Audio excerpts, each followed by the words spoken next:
안녕하세요, 자연입니다. 이번에는 우리 모두가 가지고 있는 마음, 이 마음의 실체에 대해서 얘기를 한번 해보겠습니다.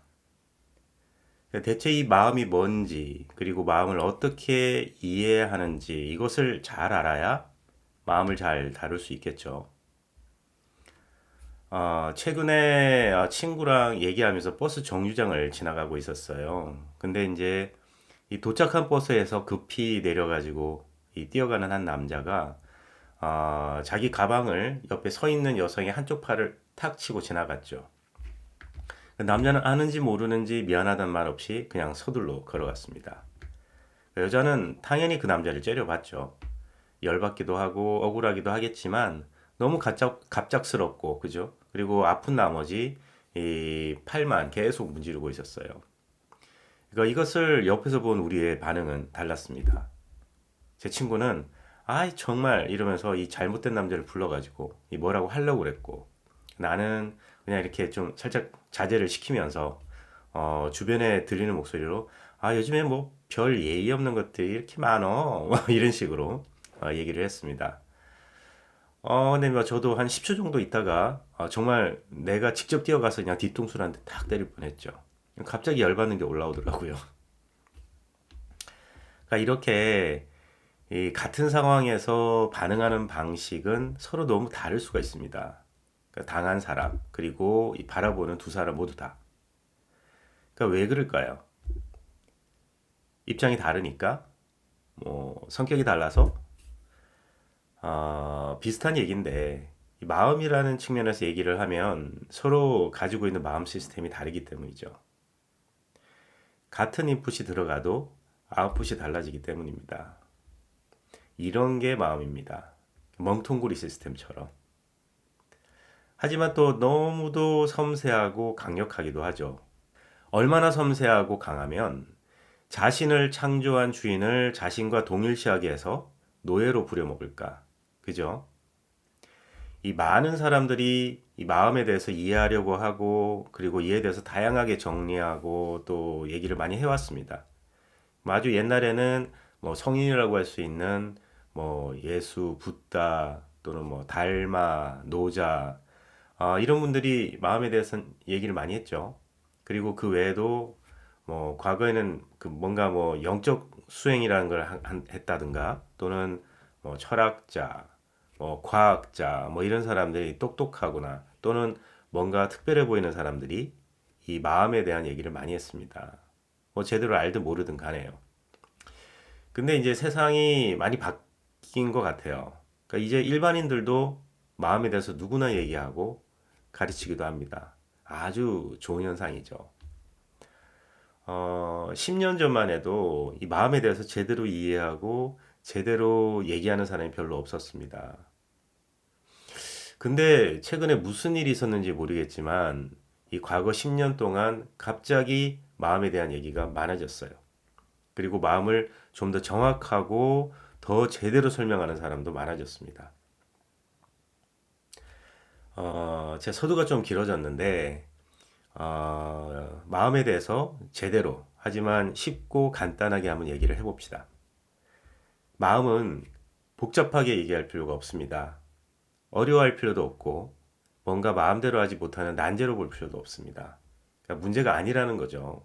그리고 소중히 할 필요도 없어요. 마음은 그저 반복적으로 한 생각이나 느낌, 그리고 그런 경험들이 계속 반복되고 쌓여서 만들어진 그 패턴에 따라서 움직이는 일종의 시스템과 같습니다. 마치 AI처럼요. 물론 AI보다 훨씬 더 고도화된 시스템이죠. AI는 단순히 반복에 의해서 알고리즘이 고도화되고 그리고 속도가 너무 빨라서 인간이 흉내낼 수 없을 정도의 정보 처리를 해주는 것일 뿐이죠. 하지만 이 마음은 이 AI가 다루지 못하는 생각, 뭐 감정, 느낌 이런 것들을 다루고 주로 정신 세계에서의 작용이라는 점에서 크게 다릅니다. 이 AI는 컴퓨터 정보라는 실체라도 있는데 마음은 실체도 없습니다. 뭐 그냥 허상과 같죠. 그리고 뭐 AI는 101010 같은 신호를 받고 또 신호를 내보내죠. 아주 약속된 언어로, 그리고 정해진 알고리즘으로. 근데 반면 마음은 어떤가요?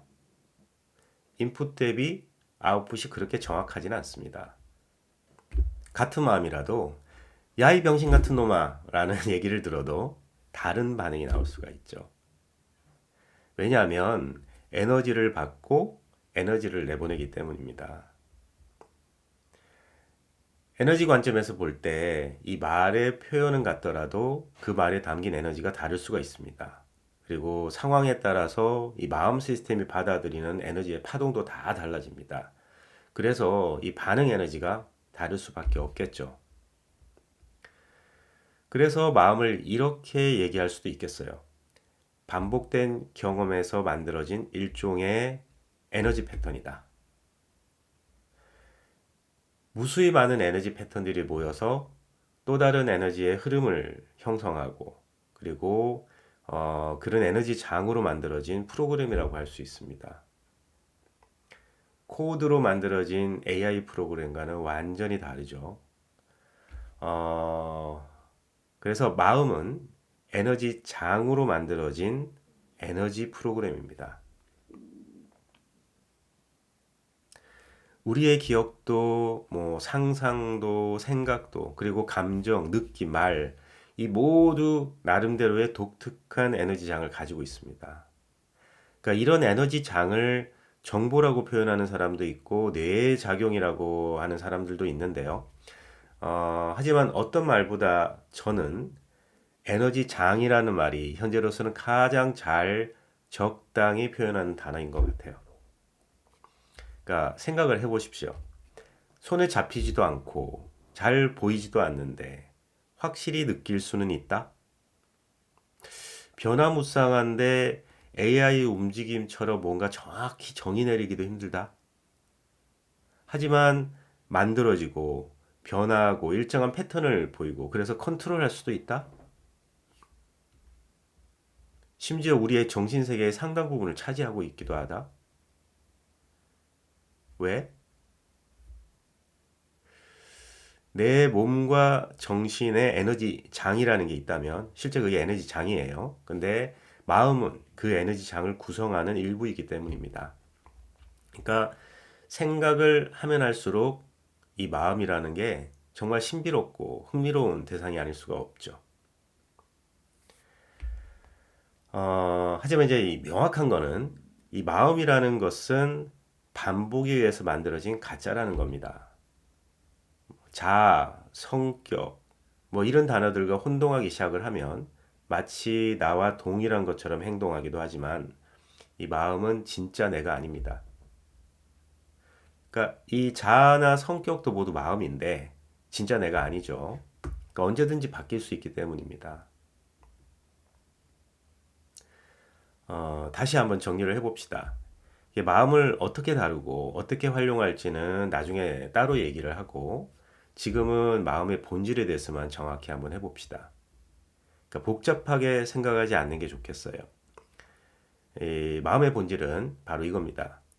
그러니까 마음은 만들어진 일종의 에너지 패턴과 같은 그런 시스템입니다. 나와 동일시하기 쉬울 정도로 정말 나하고의 싱크율이 높습니다. 그래서 마음이 발악하면 내가 정신적으로든 육체적으로든 매우 힘들죠. 그러니까 마음이 내가 아니라고 부정하려고 하면 어떨까요? 더 발악합니다. 그만큼 마음이라는 게 내 몸과 정신과의 싱크율이 매우 높습니다. 왜? 그만큼 이 마음에 중독되어 있기 때문이죠. 그러니까 일례로 우리 마음의 생각을 잠시 멈추는 것조차 쉽게 하지 못하잖아요. 그죠?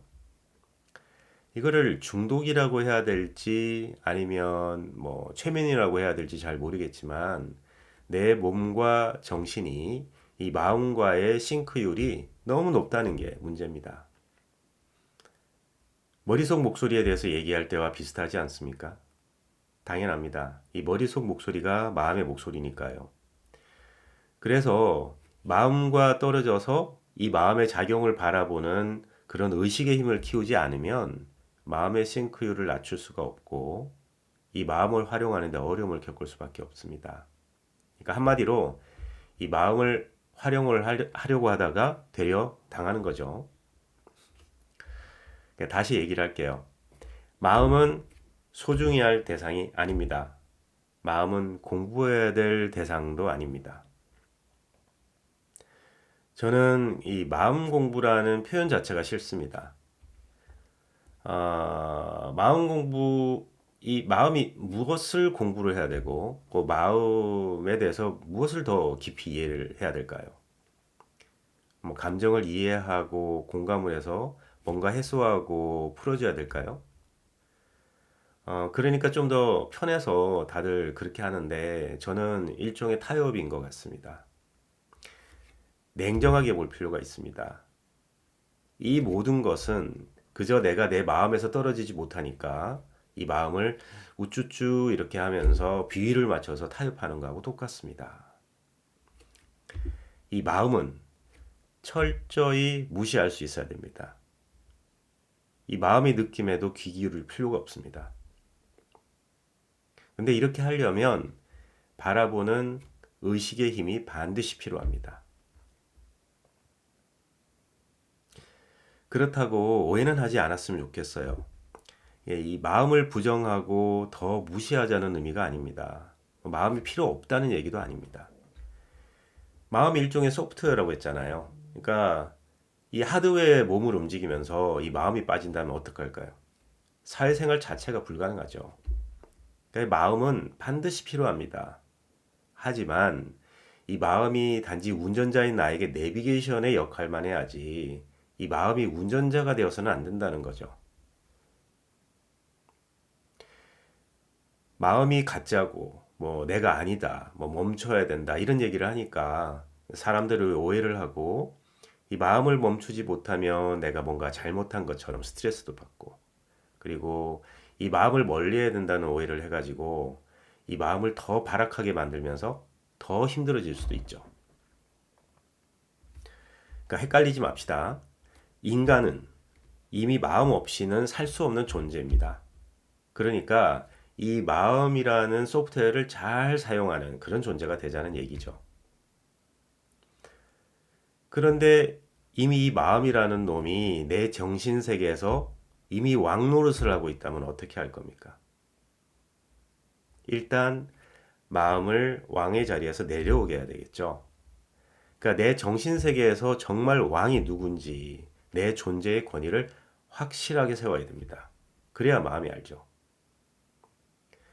마음은 내가 창조했기 때문에 당연히 내가 통제할 수 있는 것이 당연합니다. 근데 이제 마음에 내가 나를 너무 많이 내주었고, 그래서 그런 식으로 하면서 나와 마음 간의 싱크율을 너무 높여놔서 그렇습니다.